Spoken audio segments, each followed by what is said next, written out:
नमस्कार साथियों, मेरा नाम श्री कृष्ण हरी है। मैं बिहार से हूँ। भारत जोड़ो यात्रा में मैं भी भारत यात्रियों में एक हूँ।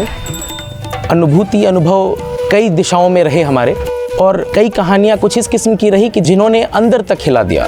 शायद वो कहानियाँ ऐसी थी जिन्हें पहले हमारे पूर्वज जानते समझते थे, उन्हें आत्मसात करते थे, लेकिन वो कहीं गुम होती चली गई। ऐसी ही एक भारत की कहानी आज मैं आपको सुनाऊंगा। मैसूर में दशहरा की हाथियों द्वारा निकाली गई वार्षिक शोभा यात्रा।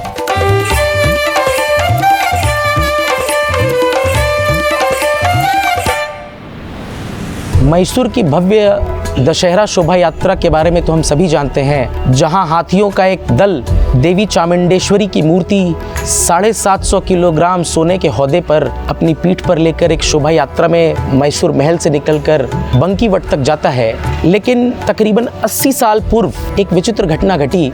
मुख्य शाही हाथी, जिसे ये जिम्मेदारी निभानी होती है, वो रहस्यमय तरीके से बीमार पड़ गया। महावतों ने, वन अधिकारियों ने, महल के सेवादारों ने, सभी ने प्रयास किया कि हाथी जल्द से जल्द स्वस्थ हो, लेकिन ऐसा हो न सका। महावत अंततोगत्वा हाथी को इमाम वली शाह जी की दरगाह पर लेकर गए और उन्होंने अपनी परेशानी वहाँ के सूफी संतों को बताई। संतों ने हाथी को दरगाह के तालाब में नहलाया और एक ताबीज़ हाथी के पैरों में बांधी। ताबीज़ ने अपनी शिफा दिखाई। हाथी जो कई दिनों से बीमार था, शाम होते होते स्वस्थ हो गया। महावतों ने और महल के सेवादारों ने यह तय किया कि भविष्य की सभी यात्राओं से पूर्व आयुध पूजा की शाम को, शाम 6 से 7 के बीच महावत हाथियों को दरगाह ले जाते हैं।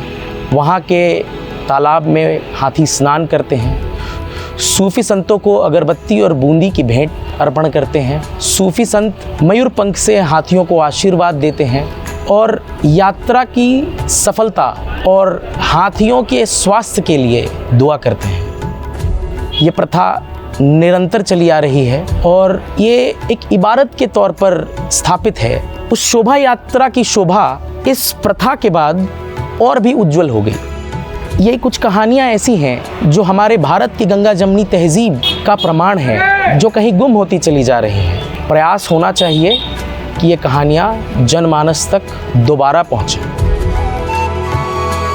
भारत जोड़ो की यात्रा के क्रम में कहानियाँ तो यूँ कई आईं, परंतु इस कहानी ने मरम्मत कर दिया। वैमनस्य का जो माहौल आज देश में फैलाया जा रहा है, धार्मिक आधार पर, भाषाई आधार पर, प्रांतीय आधार पर जिस किस्म से देश के लोगों को बांटा जा रहा है, ये कहानियाँ हमारे उस विश्वास को सुदृढ़ करती है कि भारत अनेकताओं में एकता का देश है, विविधताओं में एकता का देश है। परंतु यदि इन कहानियों को आने वाली पीढ़ियों को नहीं बताया गया, तो क्या हमारी पीढ़ियाँ इस भाव को समझ पाएंगी, इस परस्पर सहभागिता के भाव को समझ पाएंगी?